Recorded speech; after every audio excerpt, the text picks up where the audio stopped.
আগামী রবিবার 27শে জুন রথযাত্রার দিন শুভ মুহূর্তে গোপনে আপনার বাড়ির তুলসী তলায় পুঁতে দিন এটি। আপনার গৃহের সমস্ত বাস্তু দোষ এবং রোগ জ্বালা যন্ত্রণা ও গৃহ অশান্তি দূর হবে, অর্থপ্রাপ্তির যোগ তৈরি হবে। প্রভু জগন্নাথ দেবের আশীর্বাদে আপনার পরিবার ভরে উঠবে সুখ, শান্তি এবং সমৃদ্ধিতে। নমস্কার বন্ধুরা, ভক্তিমূলক কথা চ্যানেলে জানাই আপনাদের সকলকে স্বাগত। বন্ধুরা, আশা করছি ঈশ্বরের আশীর্বাদে আপনারা প্রত্যেকেই ভালো আছেন এবং সুস্থই আছেন। সামনেই আসতে চলেছে রথযাত্রা, আর এই বছর রথযাত্রা পড়েছে বাংলার 12ই আষাঢ় 1432, ইংরেজির 27শে জুন 2025 শুক্রবার দিন। রথযাত্রার এই দিনটি সনাতন ধর্মাবলম্বীদের কাছে অত্যন্ত গুরুত্বপূর্ণ এবং পবিত্র একটি দিন। এই দিন জগন্নাথ দেব তার দাদা বলরাম এবং বোন সুভদ্রার সাথে রথে চড়ে মাসি গুন্ডিচার বাড়ি যান। একেই বলা হয় সোজা রথ। এই তিথির মাহাত্ম্য অন্যান্য তিথির থেকে অনেক বেশি। মনে করা হয় এই সময় করা যে কোনো কাজই খুবই ফলপ্রসূ হয়। এই দিন যে কোনো শুভ কাজ করা যেতে পারে, এমনকি খুঁটি পুজো থেকে শুরু করে দুর্গাপুজোর সূচনাও হয় কিন্তু এই পবিত্র রথযাত্রার দিনেই। হিন্দু পঞ্জিকা অনুসারে আষাঢ় মাসের শুক্লপক্ষের দ্বিতীয়া তিথিতে রথযাত্রা উৎসব পালিত হয়। উড়িষ্যার পুরী শহরে বিরাট ধুমধাম সহকারে এই রথ পালিত হয়। মনে করা হয় পুরীর জগন্নাথ দেবের রথযাত্রা থেকেই আমাদের বাংলাতে রথযাত্রার সূচনা হয়েছিল। চৈতন্য মহাপ্রভু নীলাচল থেকে এই ধারাটি বাংলায় নিয়ে এসেছিলেন। চৈতন্য ভক্ত বৈষ্ণবীরা বাংলায় পুরীর অনুকরণে রথযাত্রার প্রচলন করেন। এখন বাংলার বহু জায়গাতেই এই রথযাত্রা অত্যন্ত জনপ্রিয় হয়ে উঠেছে। জগন্নাথ অর্থাৎ জগতের নাথ যিনি, জগন্নাথকে শ্রী বিষ্ণুর অবতার, কৃষ্ণের আর এক রূপ বলে মনে করা হয়। তাই তো বন্ধুরা, পূজা অর্চনার পাশাপাশি এই বিশেষ দিনে প্রভু শ্রী জগন্নাথ দেবের আশীর্বাদ পাওয়ার জন্য এই উপায়টি মনে বিশ্বাস রেখে একটিবার আপনারা অবশ্যই করুন। এর ফলে আপনাদের জীবনে থাকা যাবতীয় সমস্যার সমাধান হয়ে যাবে। এই উপায়টি আপনি ঘরে বসেই করতে পারবেন। আপনার বাড়ির তুলসী তলায় রথযাত্রার দিনের এই উপায়টি আপনার ভাগ্যের আমূল পরিবর্তন ঘটাতে সক্ষম হবে। তাই আমার সকল দর্শক বন্ধুদের কাছে একটাই অনুরোধ করব, আজকের এই ভিডিওটি একদমই স্কিপ না করে সম্পূর্ণ দেখবেন। দেখার পর যদি ভালো লাগে তাহলে অবশ্যই কিন্তু একটি লাইক করবেন এবং কমেন্টসে লিখবেন জয় মা লক্ষ্মীর জয়, জয় জগন্নাথ দেবের জয়। এবং বন্ধুরা, অবশ্যই ভিডিওটি শেয়ার করবেন আপনাদের নিকট আত্মীয় স্বজন এবং বন্ধু বান্ধবদের সাথে। চলুন বন্ধুরা, আসা যাক মূল পর্বে। রথযাত্রার দিনটি একটি অত্যন্ত পবিত্র দিন, তাই এই দিনে করা যে কোনো কাজই খুবই ফলপ্রসূ হয়। এই দিনে কিছু কিছু টোটকা রয়েছে যেগুলি রথযাত্রার দিন করা হলে বাড়িতে নানা প্রকার সমস্যা যেমন কেটে যায়, তেমনি অর্থ ইনকামের বিভিন্ন রাস্তাও খুলে যায়। এই দিন খুব সকাল সকাল ঘুম থেকে উঠে যাবেন, বেশি বেলা পর্যন্ত এই দিন ঘুমাবেন না এবং উঠেই স্নানের আগেই ঘর বাড়ি পরিষ্কার পরিচ্ছন্ন করে নেবেন। এই দিন গঙ্গা স্নান করা অত্যন্ত ভালো। যদি কারোর কাছে পিঠে গঙ্গা থাকে তাহলে সেখানে অবশ্যই স্নান করবেন, আর যদি সুযোগ না থাকে তাহলে আপনি বাড়িতেই স্নান করতে পারেন এবং স্নানের জলে সামান্য কালো তিল এবং কর্পূর মিশিয়ে স্নান অবশ্যই করবেন। এর ফলে আপনার মনে এবং শরীরের যত নেগেটিভিটি আছে সেগুলি কিন্তু দূর হবে। স্নানের পরে বস্ত্র, মাথা এবং সারা ঘরে গঙ্গা জলের ছিটে দিয়ে দেবেন। বন্ধুরা, এই দিন কাছে পিঠে কোথাও যদি জগন্নাথ দেবের মন্দির থাকে যেখানে রথযাত্রা উৎসব পালিত হচ্ছে, এমন কোনো মন্দিরে গিয়ে যে কোনো মৌসুমি একটি ফল অবশ্যই জগন্নাথ দেবকে নিবেদন করুন। দেখবেন আপনার মনের যাবতীয় ইচ্ছা পূরণ করবেন স্বয়ং জগন্নাথ দেব। এছাড়াও যদি জগন্নাথ দেব, বলরাম এবং সুভদ্রার মূর্তিতে নিজের হাতে তৈরি গোলাপ ফুলের মালা বা তুলসী পাতার মালা নিবেদন করতে পারেন, তাহলেও অত্যন্তই পূর্ণ ফল লাভ করা যায়। বন্ধুরা, বাড়িতে যদি জগন্নাথ দেবের বিগ্রহ থাকে তাহলে অবশ্যই এই দিন বিশেষভাবে পূজা অর্চনা করবেন। যদি সম্ভব হয় তাহলে নিজের হাতে তৈরি করে তুলসী পত্রের মালা জগন্নাথ দেবকে নিবেদন করবেন এবং জগন্নাথ দেবের যে প্রিয় ভোগ আছে সেই ভোগগুলি নিবেদন করতে ভুলবেন না।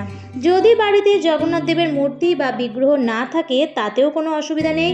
আপনার বাড়িতে নারায়ণ এবং লক্ষ্মী লক্ষ্মী ঠাকুরের যে বিগ্রহ আছে আপনি সেখানেও পূজা অর্চনা করতে পারেন।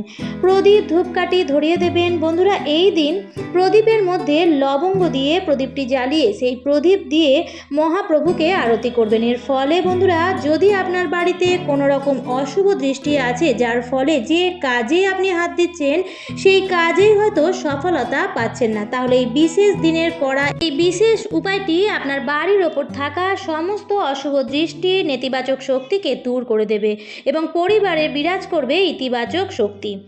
এরপর বন্ধুরা, আপনারা সাধ্য মতো নৈবেদ্য সাজিয়ে দেবেন এবং নারায়ণ ভগবানকে হলুদ ফুল দিয়ে পুজো দেওয়ার চেষ্টা করবেন।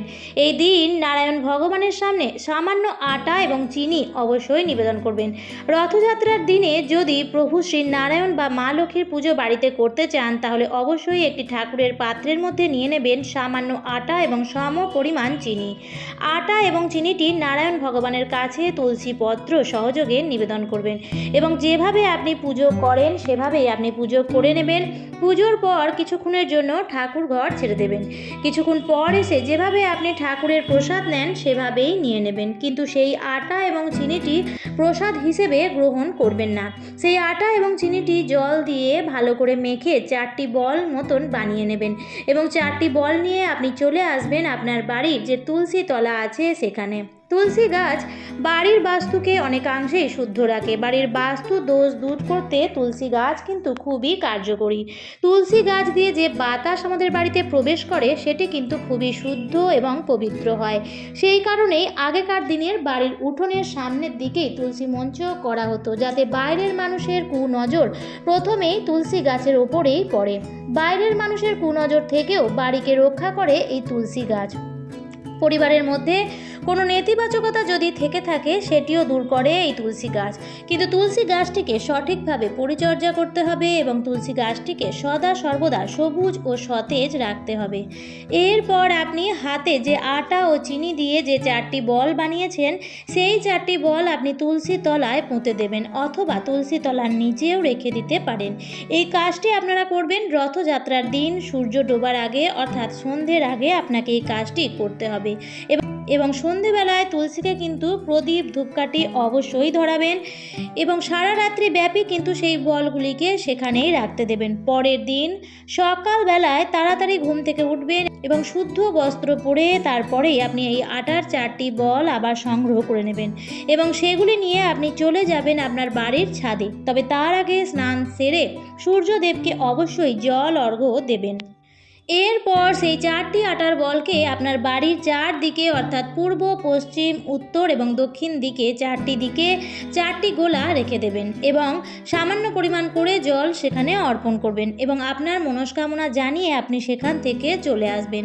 যদি কারোর মনে হয় যে ছাদে এই কাজটি করতে পারবেন না অথবা ছাদ যাদের নেই তারা এই কাজটি বাড়ির 4 দিকেও করতে পারেন, তবে অবশ্যই সেই জায়গাতে একটু করে জলও অর্পণ করবেন এবং নিজের মনস্কামনাও জানাবেন এবং চলে আসবেন। এটি করলে আপনার মনস্কামনা পূর্ণ হবে এবং আপনার গৃহে যদি কোনো রকম বাস্তু দোষ থেকে থাকে সেটিও দূর হবে। পরিবার থেকে আপদ বিপদ, রোগ জ্বালা যন্ত্রণা সমস্ত কিছুই দূর হবে। বন্ধুরা, এই দিন আরেকটি উপায়ও আপনারা করবেন। আপনারা একটি লাল রঙের শালু কাপড় নেবেন এবং তার মধ্যে নেবেন লবঙ্গ আর একটি 1 টাকার কয়েন। এই দুটিকে একসঙ্গে লাল শালু কাপড়ের মধ্যে বেঁধে জগন্নাথ দেবের চরণে রেখে দেবেন। এটিও আপনারা অবশ্যই করবেন এবং এর ফলে আপনাদের আর্থিক সংকট, যাবতীয় আর্থিক সংকট দূর হবে।